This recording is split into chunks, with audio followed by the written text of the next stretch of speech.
We got this question from a viewer. What are the warnings I have to give before shooting? Now, before I answer this question, let me remind you, we have a gun giveaway going on. It's happening right now and you can enter absolutely free, but it ends really soon. So click the link in the description down below to find out which brand new gun you could win.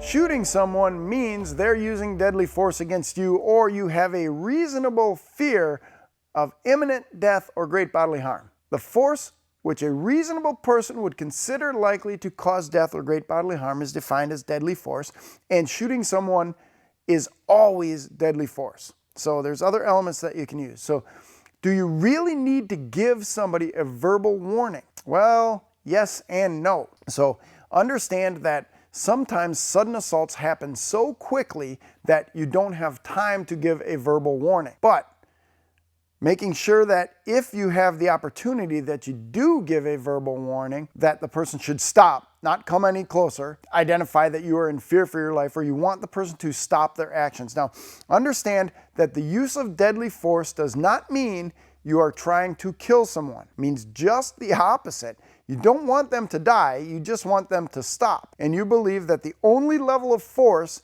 that will make them stop is to, quite possibly, cause death or at least enough bodily harm to make them stop their assaultive behavior. This idea of giving a verbal warning or a verbal challenge before you use deadly force, it typically comes from TV shows and movies where, stop or I'll shoot, something like that. But understand, it can really help you, especially in the areas of establishing your defense or getting people to become witnesses in your case when you claim self-defense. So if you give a verbal warning, you put your hands out and you holler, "Stop, get back, leave me alone." Well, first of all, even if they don't speak English, no culture in the world sees your palms out like this as a welcoming gesture. So that's a very good nonverbal warning at the same time. But if you're making noise, the best thing that you can do at that point is turn bystanders into witnesses. Because consider this, a guy pulls out a knife and demands your wallet, and you take a step to the side, get off the X, pull out your gun and shoot him. Person standing over to your right hears the gunshot, turns around, tells the police, "I don't know what happened, I just saw the guy in the black shirt shoot this other guy over there." But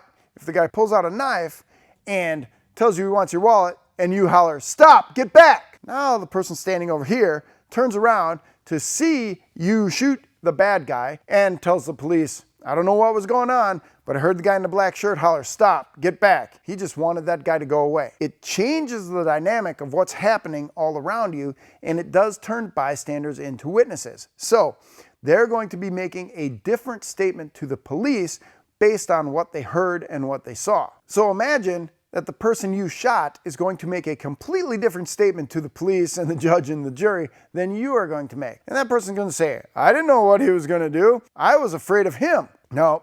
Now the judge, jury, cops, everybody might see this as ridiculous, but it ultimately helps if you have witnesses. And turning those bystanders into witnesses when you issue that verbal challenge is a very important element in making sure that you get to present your side of the story and people understand what's going on. Also understand that following a shooting, whether it is a defensive shooting or whether it is an assault, understand that following a shooting there's going to be an investigation, and if you shoot a bad guy who was attacking you, very likely you're going to stay and wait for the police to show up. You could end up in jail for the night or even a little bit longer, even if you were doing everything right when you're defending yourself. That's why you want as many witnesses as possible on your side.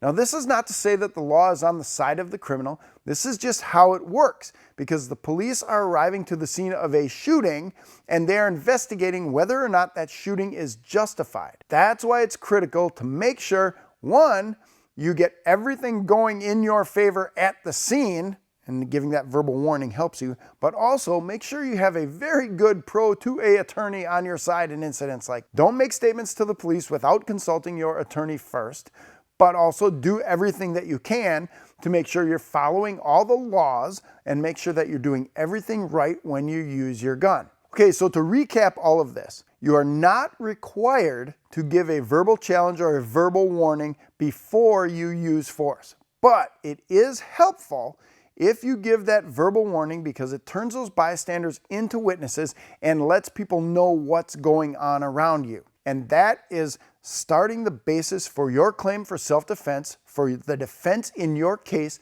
because the police are going to show up. They're probably going to take you into custody, and they're probably going to want to find out exactly what happened, why one person got shot and why the other person shot him.